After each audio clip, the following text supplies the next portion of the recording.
In our QKD system, a photon is prepared in a pulse envelope whose length is about 1 centimeter, confined in the optical fiber, so it is very thin as a strand of hair. This photon first passes through an optical circuit with a delay line like this, and its pulse envelope is turned into a double pulse envelope separated by 10 centimeters. A single photon exists in this pair of separated double pulses. This photon then enters into an optical modulator, and its pulse envelope is further modified according to the bit information. The 0 is encoded into the in-phase pulse pair, and the 1 into the out-of-phase pulse pair. The modulated photon is sent into a fiber channel.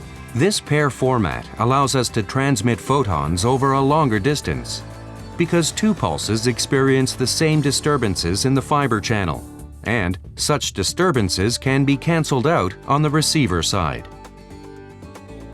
To detect eavesdropping attacks, we need to prepare another set of different pulse envelopes. In the second set, the 0 and 1 are encoded into the single pulses located in the front and rear positions respectively. This second set is called Z basis, while the first set is called X basis.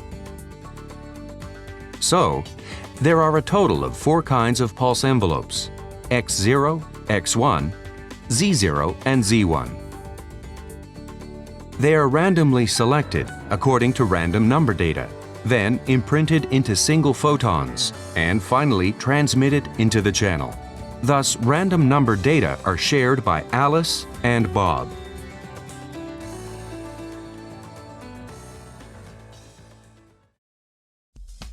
Now, the laws of quantum mechanics come into play.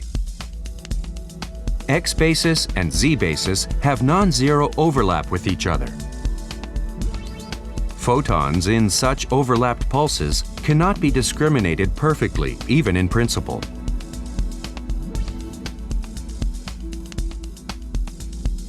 In the Z basis alone, Z0 and Z1 themselves have no overlap with each other, and hence can be discriminated perfectly. This is true for X0 and X1 as well. But when these 4 kinds of pulses are shuffled and randomly generated, they cannot be discriminated perfectly. This is the uncertainty principle of quantum mechanics.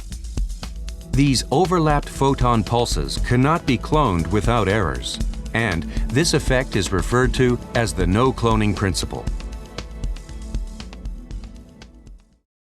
Due to this property, any eavesdropping attack inevitably induces a change of the original envelope.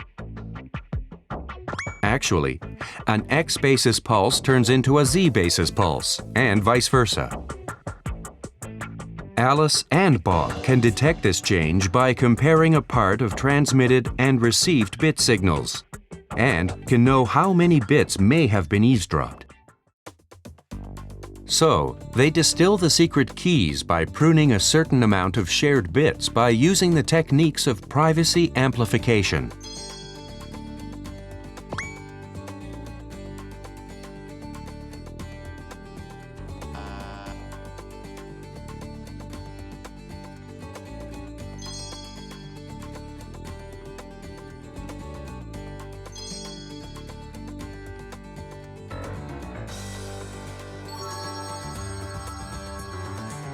After the secret keys are distilled and shared, the keys are used as a one-time pad.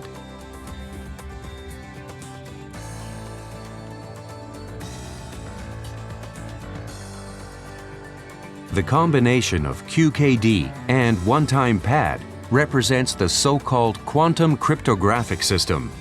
Unlike conventional schemes, the quantum cryptographic system will never be threatened by any future computer or hacking technology.